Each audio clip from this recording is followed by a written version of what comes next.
ഈശോമിശിഹായിൽ ഏറെ സ്നേഹം നിറഞ്ഞ മാതാപിതാക്കന്മാരെ, സഹോദരി സഹോദരന്മാരെ, പ്രിയ കുഞ്ഞുമക്കളെ, ഏവർക്കും ഈസ്റ്റർ ദിനത്തിൻ്റെ മംഗളങ്ങൾ ആദ്യമേ തന്നെ ആശംസിച്ചുകൊള്ളുന്നു.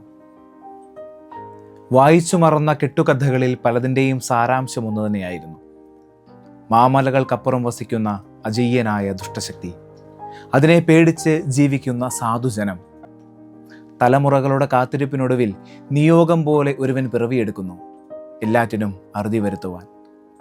മാമലകൾ താണ്ടിച്ചെന്ന് ആ ദുഷ്ടശക്തിയെ വകവരുത്തി ദേശത്ത് സമാധാനം സ്ഥാപിച്ചുകൊണ്ട് അവനവരുടെ ആരാധ്യ പുരുഷനായി മാറുന്നു. ഇപ്രകാരം നൂറ്റാണ്ടുകളായി മനുഷ്യരാശിയെ ആകമാനം ഭീതിയിലാഴ്ത്തിയിരുന്ന മരണം എന്ന ദുഷ്ടശക്തിയെ മാമലകൾ താണ്ടിച്ചെന്ന് കീഴടക്കി മാനവരാശിയുടെ മുഴുവൻ രക്ഷകനായി യേശുക്രിസ്തു മാറിയതിൻ്റെ ഓർമ്മയാണ് ഉദ്ധാന തിരുനാൾ.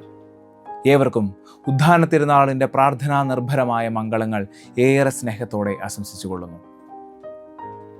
പെസഹായിലെ ഉറ്റുകൊടുക്കലും ദുഃഖവെള്ളിയിലെ മഹത്വപ്പെടുത്തലും കഴിഞ്ഞ് മഹത്വത്തിലേക്കുള്ള രംഗപ്രവേശനമാണ് ഉയർപ്പ്. തിന്മയുടെ ശക്തികൾക്കെതിരെ നന്മ ഭണം വിടർത്തിയാടിയ ദിവസം. കല്ലറകൾക്കുള്ളിൽ അഴുകി അവസാനിക്കേണ്ടതല്ല ജീവിതമെന്ന് ഓരോ ഈസ്റ്ററും നമ്മെ ഓർമ്മപ്പെടുത്തുന്നുണ്ട്. ഈ ലോക ജീവിതത്തിൻ്റെ നൈമിഷികതകൾക്കപ്പുറം ദൈവം ഒരുക്കി വച്ചിരിക്കുന്ന നിത്യജീവനുണ്ട് എന്ന വലിയ പാഠമാണ് ഉദ്ധിതനായ മിശിഹ ഇന്ന് നമുക്ക് പകർന്നു നൽകുന്നത്.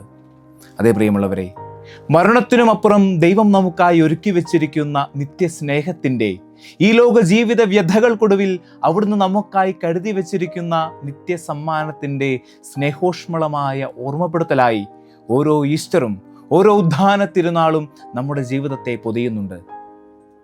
ഭോഷത്വത്തിൻ്റെ അടയാളമായിരുന്ന കുരിശിനെ രക്ഷയുടെ അടയാളമാക്കി ഉയർത്തി കുരിശിൽ മരിച്ചവൻ ഉദ്ധാന തിരുനാളിൽ നമ്മോടും വാചാലനാകുന്നത് ഇതേ പ്രത്യാശയെക്കുറിച്ച് തന്നെയാണ്. അതേ പ്രിയമുള്ളവരെ, ഈസ്റ്റർ പ്രത്യാശയുടെ ആഘോഷമാണ്. സഹനങ്ങളുടെ ദുഃഖത്തിനപ്പുറം ആനന്ദത്തിൻ്റെ ഉയർപ്പുണ്ടാകുമെന്നതിൻ്റെ പ്രത്യാശ. മരണത്തിൻ്റെ നോവിനുമപ്പുറം നിത്യജീവൻ്റെ അനുഗ്രഹമുണ്ടാകും എന്ന പ്രത്യാശ. ഈ ഉദ്ധാന തിരുനാൾ നമുക്ക് നൽകുന്ന ആദ്യ സന്ദേശം നിത്യജീവനിലുള്ള പ്രത്യാശയുള്ളവരായിരിക്കുവാനാണ്. അതേ പ്രിയമുള്ളവരെ, നമ്മുടെ ജീവിതം ഈ ലോകം കൊണ്ട് തീരുന്നതല്ല. നമ്മെ കാത്തിരിക്കുന്ന ഒരു നിത്യജീവനുണ്ട്. അതിനാൽ തന്നെ മരണമൊന്നിൻ്റെയും അവസാനമല്ല എന്ന് തിരിച്ചറിഞ്ഞുകൊണ്ട് മരണത്തോടുകൂടി ആരംഭിക്കുന്ന നിത്യജീവിതത്തെ ലക്ഷ്യമാക്കി നമ്മുടെ ജീവിതങ്ങൾ പരിവർത്തനപ്പെടുത്തുവാനുള്ള ക്ഷണമാണ് ഈ ഈസ്റ്റർ ദിനം നമുക്ക് നൽകുന്നത്. ഈസ്റ്റർ ദിനം നമുക്ക് നൽകുന്ന മറ്റൊരു പ്രത്യാശ, ജീവിതത്തിൻ്റെ പാതി വഴിയിൽ ഉപേക്ഷിച്ചു പോകാത്ത നാഥൻ നമ്മോടുകൂടിയുണ്ട് എന്നതാണ്. വിശുദ്ധ മത്തായിയുടെ സുവിശേഷത്തിൽ ഉദ്ധിതനായ ഈശോ നൽകുന്ന അവസാന സന്ദേശം, യുഗാന്ത്യം വരെ ഞാൻ നിങ്ങളോട് കൂടെ ഉണ്ടായിരിക്കും എന്നതാണ്. എപ്പോഴും നമ്മോട് കൂടിയായിരിക്കുന്ന ഉദ്ധിതനായ ഈശോയുടെ സാന്നിധ്യമാണ് ഉദ്ധാനത്തിൻ്റെ പ്രത്യാശ. ഇനിമേൽ നിങ്ങളുടെ ജീവിതത്തിൽ ദുഃഖദുരിതങ്ങൾ ഉണ്ടാകില്ല എന്നല്ല അവിടുന്ന് വാഗ്ദാനം ചെയ്യുന്നത്. ഇനിമേൽ നിങ്ങളുടെ ജീവിതത്തിൽ സഹനങ്ങൾ ഉണ്ടാകില്ല എന്നല്ല അവിടുന്ന് നമ്മോട് പറയുന്നത്. മറിച്ച് നിങ്ങളുടെ ജീവിതത്തിലുടനീളം അവൻ നിങ്ങളോട് കൂടി ഉണ്ടായിരിക്കും എന്നതാണ്. നിങ്ങളുടെ സഹനങ്ങളുടെ അവസരങ്ങളിൽ നിങ്ങളോടൊത്ത് സഹിക്കുന്നവനായി, നിങ്ങളുടെ സന്തോഷത്തിൻ്റെ വേളകളിൽ നിങ്ങളോടൊത്ത് സന്തോഷിക്കുന്നവനായി, നിങ്ങളുടെ കണ്ണുനീർ നിമിഷങ്ങളിൽ നിങ്ങളോടൊത്ത് മിഴിനിറയുന്നവനായി അവൻ നിങ്ങളോടൊപ്പമുണ്ടാകുമെന്ന വാഗ്ദാനമാണത്. അവസാനം അവൻ നമ്മെ ഓരോരുത്തരെയും കൈപിടിച്ച് തന്നോടൊപ്പം നിത്യാനന്ദത്തിന് അർഹരാക്കി തീർക്കുമെന്ന പ്രത്യാശയാണ് ഉയർപ്പ്. കാത്തിരിക്കാൻ ഒരാളുണ്ട് എന്നത് നൽകുന്ന പ്രതീക്ഷ അപാരമാണ്. ദ സ്റ്റോറി ഓഫ് സെയിലേഴ്സ് എന്ന പുസ്തകം സമുദ്രത്തിലെ സാഹസിക സഞ്ചാരത്തിനിടയിൽ അപകടത്തിൽപ്പെട്ടവരുടെ അമ്പരപ്പിക്കുന്ന അനുഭവക്കുറിപ്പുകളാണ്. പ്രശസ്ത നാവികനായ ഡൈസും സംഘവും സമുദ്രയാത്രയിലാണ്. ആ 4 സംഘം യാത്ര ചെയ്ത യാത്രാ കപ്പൽ നടുക്കടലിൽ വെച്ച് നിന്നുപോകുന്നു. കപ്പലിലെ ആശയവിനിമയ സംവിധാനങ്ങളെല്ലാം നിലയ്ക്കുന്നു. അവരുടെ ആ കൊച്ചു കപ്പൽ നടുക്കടലിൽ മാസങ്ങളോളം അലയുന്നു. കപ്പലിൽ സൂക്ഷിച്ചിരുന്ന ഭക്ഷണവും വെള്ളവും എല്ലാം തീർന്നുപോയി. 3 പേരുടെയും മരണം ഡൈസിന് സ്വന്തം കൺമുൻപിൽ കാണേണ്ടി വന്നു. എന്നാൽ മരണത്തിന് കീഴടങ്ങുവാൻ ഡൈസ് ഒരുക്കമായിരുന്നില്ല. ഭാര്യയുടെയും പിഞ്ചുമകളുടെയും മുഖം അയാളുടെ ഹൃദയത്തെ തുടിപ്പിച്ചുകൊണ്ടിരുന്നു. 2 ആഴ്ചകൾക്ക് ശേഷം ആ വഴി പോയ മറ്റൊരു കപ്പൽ അബോധാവസ്ഥയിൽ ഡൈസിനെ കണ്ടെത്തി തീരത്തണച്ചു. കരയിൽ കാത്തിരിക്കാൻ തനിക്കൊരു കുടുംബമുണ്ട് എന്ന ചിന്ത ഡൈസിന് ജീവിതം 2 ആഴ്ച കൂടി നീട്ടിത്തന്നു എങ്കിൽ ഈ ലോക ജീവിതത്തിനു ശേഷം നമുക്കായി നിത്യജീവന്റെ വിരുന്നൊരുക്കി കാത്തിരിക്കുന്ന സ്നേഹനിധിയായ ഒരപ്പൻ സ്വർഗത്തിൽ നമുക്കുണ്ട് എന്നുള്ള പ്രതീക്ഷ നമ്മുടെ ജീവിതത്തെ എത്രമാത്രം കരുത്തും ആനന്ദവും പകരുന്നതാവണം. ഇന്നത്തെ സുവിശേഷ ഭാഗത്ത് നമ്മുടെ ശ്രദ്ധ പ്രത്യേകം അർഹിക്കുന്ന ഒരു കഥാപാത്രം മഗ്ദലന മറിയമാണ്.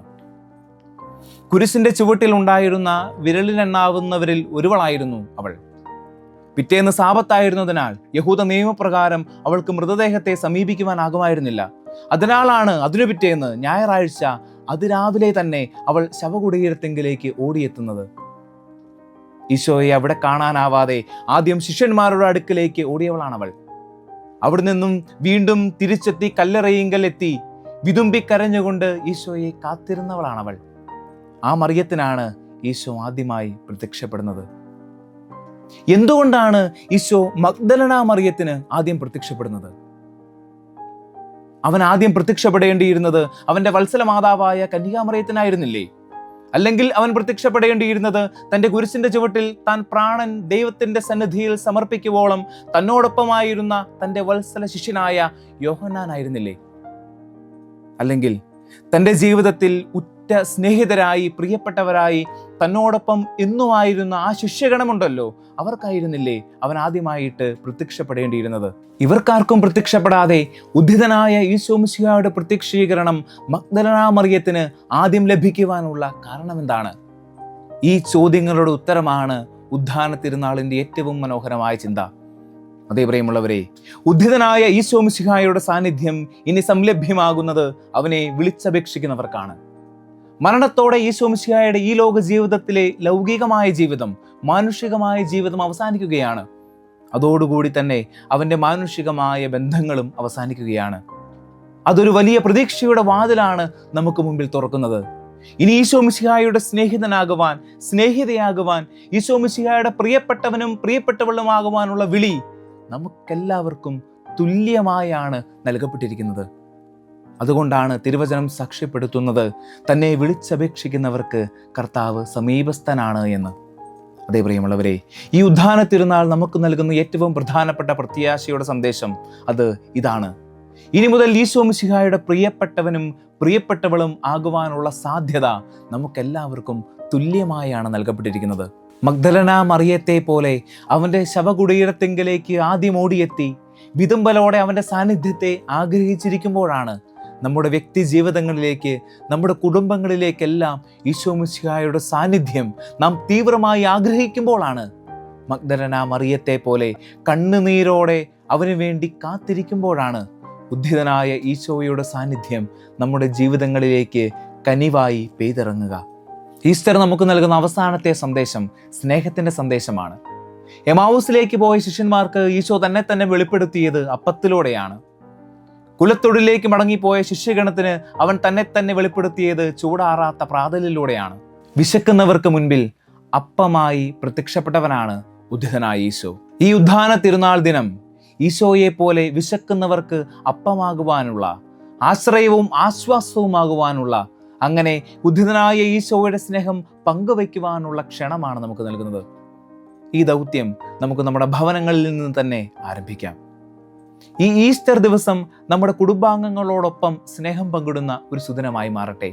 മറ്റെല്ലാം മാറ്റിവെച്ച് ഈ നല്ല ദിവസം കുടുംബത്തിന് വേണ്ടി മാത്രം നീക്കിവെക്കുവാൻ നമുക്ക് സാധിക്കുമ്പോൾ നാമും ഉദ്ധിതനായ ഈശോയുടെ സ്നേഹത്തിൻ്റെ വാഹകരായി തീരുകയാണ്.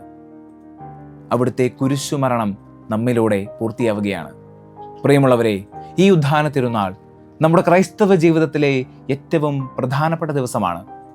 ഈശോ നമുക്കായി കരുതി വച്ചിരിക്കുന്ന നിത്യജീവനെക്കുറിച്ച് ധ്യാനിക്കുവാൻ, എന്നും നമ്മോടൊത്ത് വാഴുന്ന ഉദ്ധിതനായ ഈശോ മിശിഹായുടെ അതുല്യമായ സ്നേഹത്തെക്കുറിച്ച് ചിന്തിക്കുവാൻ, നഷ്ടപ്പെടുത്തി കളഞ്ഞ ദൈവിക മൂല്യങ്ങളെയും ഒരിക്കൽ കൂടി തിരിച്ചു പിടിക്കുവാൻ, മഗ്ദലന മറിയത്തെ പോലെ ഈശോയ്ക്ക് വേണ്ടി തീവ്രമായി ആഗ്രഹിച്ച് കാത്തിരിക്കുവാൻ, അങ്ങനെ ദൈവ സാന്നിധ്യത്തിൻ്റെ ഇടങ്ങളായി നമ്മുടെ വ്യക്തി ജീവിതങ്ങളെ തന്നെ പരിവർത്തനപ്പെടുത്തുവാൻ, എല്ലാറ്റിനും ഉപരിയായി ഈശോ പകർന്നു നൽകുന്ന സ്നേഹത്തിൻ്റെ സന്ദേശം മറ്റുള്ളവർക്ക് പങ്കുവയ്ക്കുന്ന സുവിശേഷങ്ങളായി നമ്മുടെ തന്നെ ജീവിതങ്ങളെ പരിവർത്തനപ്പെടുത്തുവാൻ ഈ ഉദ്ധാന തിരുനാളിൽ നമുക്കും തീക്ഷ്ണമായി പ്രാർത്ഥിക്കാം.